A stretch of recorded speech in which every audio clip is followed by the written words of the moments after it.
See right about this far? Sucked it right to the metal.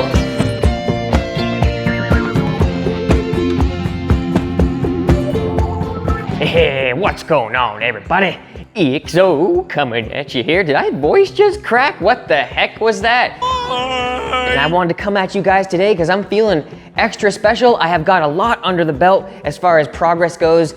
In the meantime, man, today I kind of want to talk about that too. You probably just heard that crack and crinkle.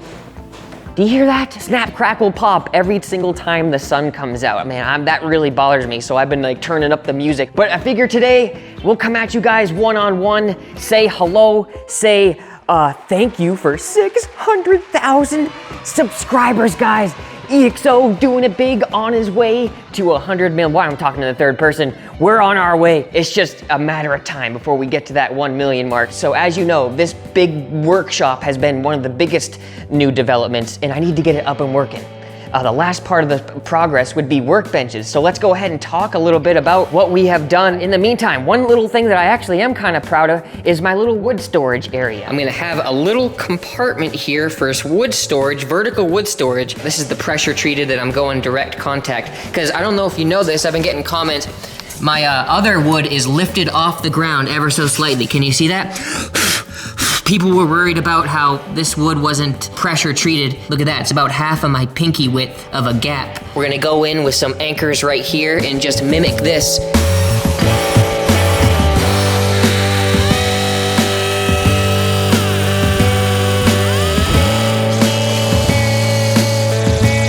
I brought the screws through just enough so they poke out a little bit to act as a guide, and each one will fall right into their respective holes.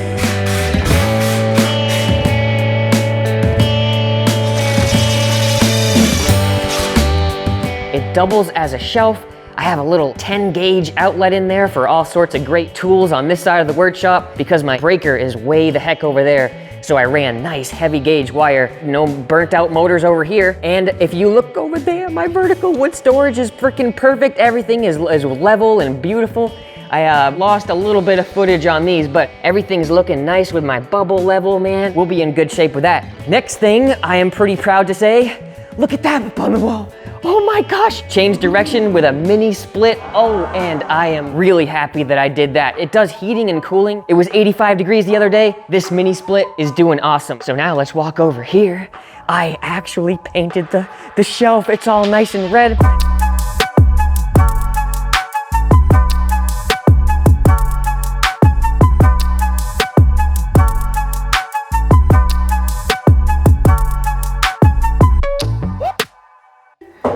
Oh yeah, she's gonna be super strong. I can already imagine tons of subs sitting up here, freaking thousands of pounds. This shelf is definitely up to the job. Just gotta replace this missing faceplate here, and then after that, I think adding some lights would really help. These last two layers is blocking all my nice LEDs, so if I ever wanna do any side projects with some illumination, I think this is definitely gonna be important. A couple strips up on the left, and I think it'll look great.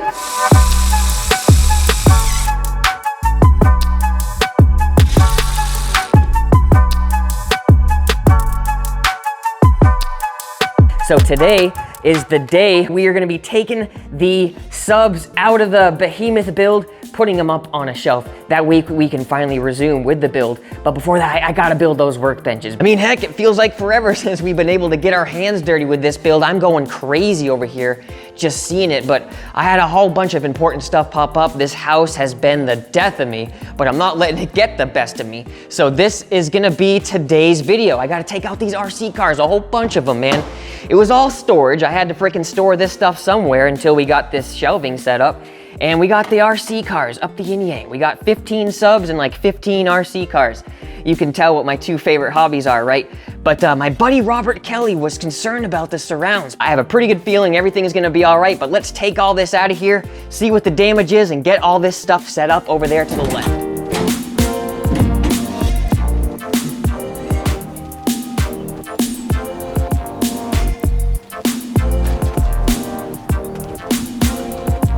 He's a beast.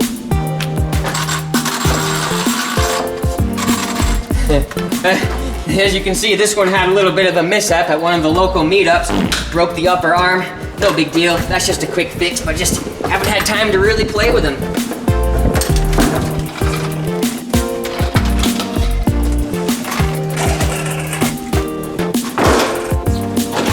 Here's my 2 on-road cars. I started getting into that, but I'm mainly a basher off-road.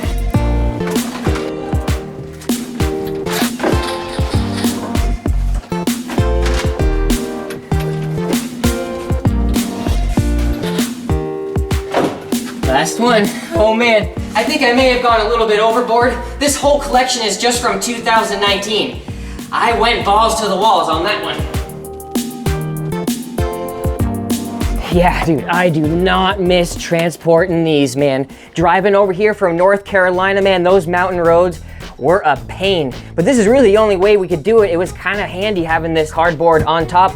All this nice surface area, laid it out really wide. I did a little grid system to distribute the weight as best as I could with like, I think there's like 8 boxes here. We'll count them. 1, 2, 3, 4, 5, 6, yep, 7, 8 boxes. All right. Oh, nice, man. Everything's looking handy dandy, mighty fine over here, no problems. Yeah, that was a lifesaver, man, having this, at least this open space to store these RC cars and these subs. My house was full, all the trim work, paint work, carpet work. My freaking garage was full, all those belongings and freaking longings.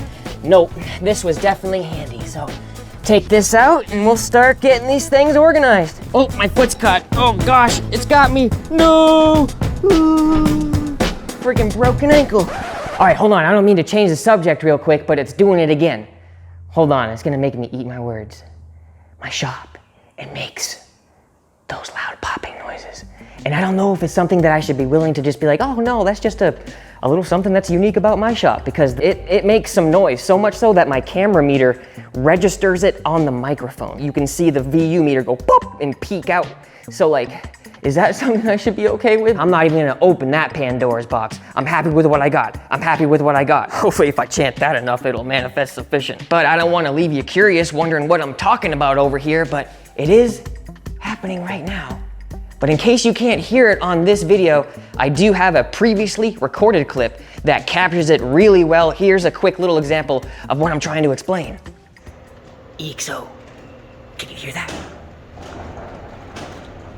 Do you hear that? It gets way worse. This workshop is like, it sounds like Duke Nukem coming to frickin' town.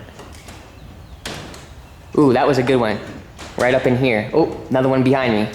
I was just working on my... What? It is loud. So yeah, let me know if that's something that would bother you, or if you would just kind of play it off as kind of a nuance of your personal shop and kind of get used to it. Or if you're sitting there completely annoyed by this, oh, that was a good one. What would you do if you were me and you'd be like, all right, well, I gotta fix this. How would you even like begin to address that? Put a little layer up there, maybe some open cell. It's closed cell now, but man, I really don't even want to go down that rabbit hole. To be quite frank, I already have way too many open cans of worms to worry about. I mean, let's just face it, this is one of the biggest financial undertakings I have ever dealt with, and to put on top of all this stuff with the home improvement categories, it is enough to make you go crazy. So I'm not even gonna really go down that road right now. If I see rust, if I see leaks, I'll address it as I go it. If it ain't broke, don't fix it. So without further ado, let's get all freaking 15, what is it? 3, 6, 9, 12, 15 18s. Well, no, one's a 21-inch sub. You got the PSI Platform 5s from Little Blue, the Soundstream Triple X's from my van, Frankenstein, and now officially the Behemoth build. I want to drive up mountains and go cross-country freaking touring with this thing, so I'm blabbing again. I'm getting all excited. Thank you guys for joining me again. 600,000 subscribers, still here doing it strong on YouTube. Let's go ahead and get these things out without breaking our back, eh?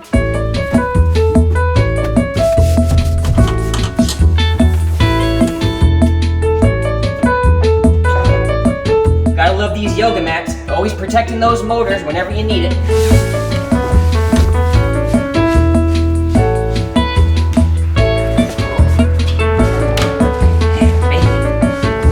Man, this is a perfect size. It's almost like they knew I had this build going in the background.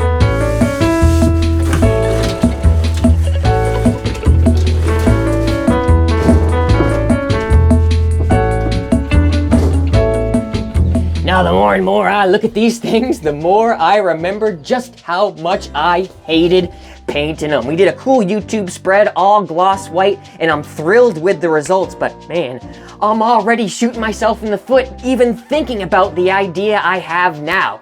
Oh, can you believe it? I just may not have these things inverted. What? Say it ain't so, right? That'd be a travesty in its own right, not showing off those booties and baskets, but hey, hear me out on this, at least from a design standpoint. I would like to, preferably, have the enclosure designed for the motors inside the box. That way, if anything arises, I can always change the volume just by a simple flip or two.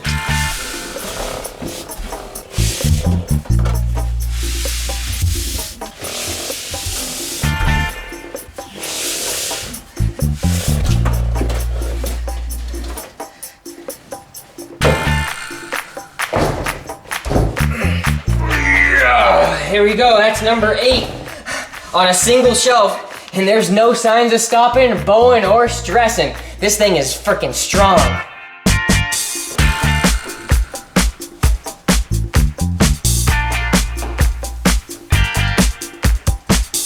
Oh man, I just totally had a great idea, but talk about an afterthought though. Wouldn't it have been cool if we tested how much the suspension changed on video after taking all these subs out, man? It's kind of rearward heavy, sagging in the back like that. So it would have been cool to see if it went down or, you know, changed a little bit, but those super springs are doing work, and this thing's already a tank, so bring on the mammoth status, right?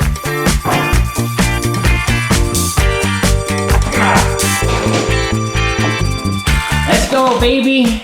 All 12 Soundstream triple X's with PSI softies are aloft.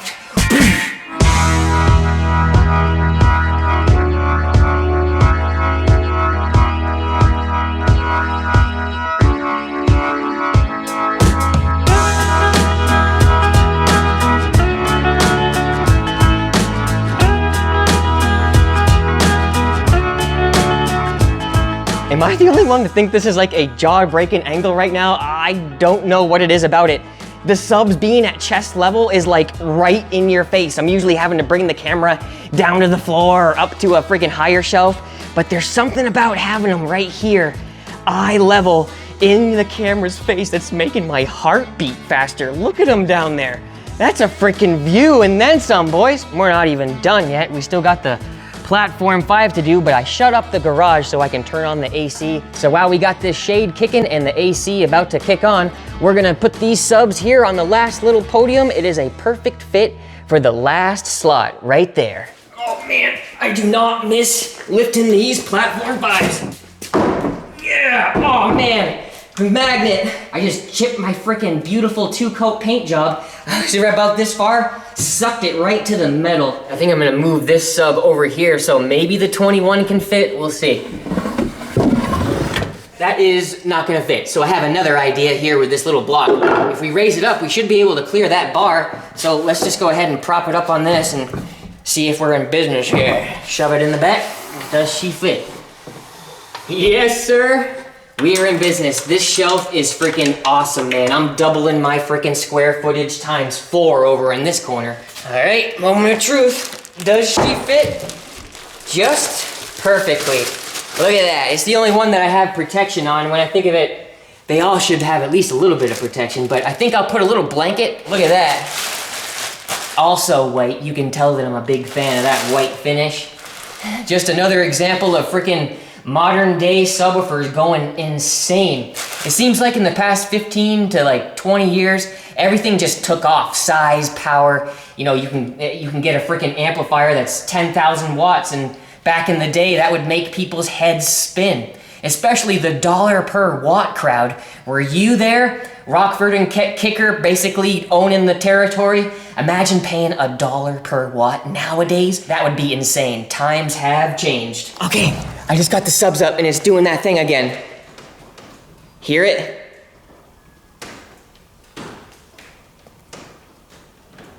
Hear that? There was a big one.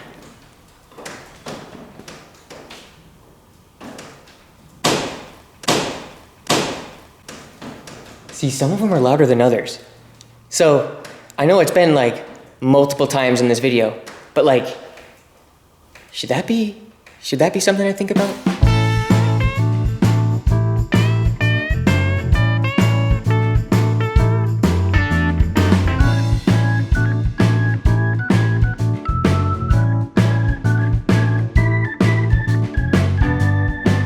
Well, that'll just about do it, you tubulars, freaking working up a sweat over here.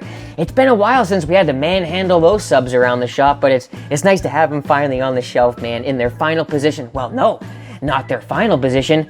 Final for now, because we got the whole shmorgy emptied. We just got their rear shell that we need to finish attaching to the steel cage. We have got a lot of work left to do, and we're all gonna be having fun together, just like the old days, man. If you're new to the channel, definitely subscribe. I don't know what it is. I mean, people just don't like to subscribe nowadays. I mean, I'm pretty guilty of that too. Sometimes I just go watch all these other channels and I forget to subscribe. But if you would do me a solid favor, click that thumbs up and definitely subscribe to the channel, because things are coming to fruition very soon. You know, we've been working on this build. I bought a house and it just basically went, woo! I had to get my priorities right, get my ducks in order. I'll never think this stuff gets old. I know people are like, man, you haven't grown out of that yet? What the hell? I'm telling you, it's addicting, and it's brought me this far, so definitely not stopping anytime soon. Thank you guys for your patience. Believe me, I basically want to freaking drive my head through a wall sometimes, so if you guys are feeling it too, believe me, I'm right there with you. This is EXO, signing out. As always, thanks for checking out Showtime. We got some new merch. In Bass We Trust. It's really comfortable. If you want to check out the Showtime Electronics web store, I'll include the links in the description. Use your EXO coupon code. Every little bit helps me, helps you, helps everybody. So until the next video, be on the lookout for awesome stuff here with the build, with the garage. But here I am blabbing again, so I'll let you guys go. Thanks again for watching. This is EXO signing out.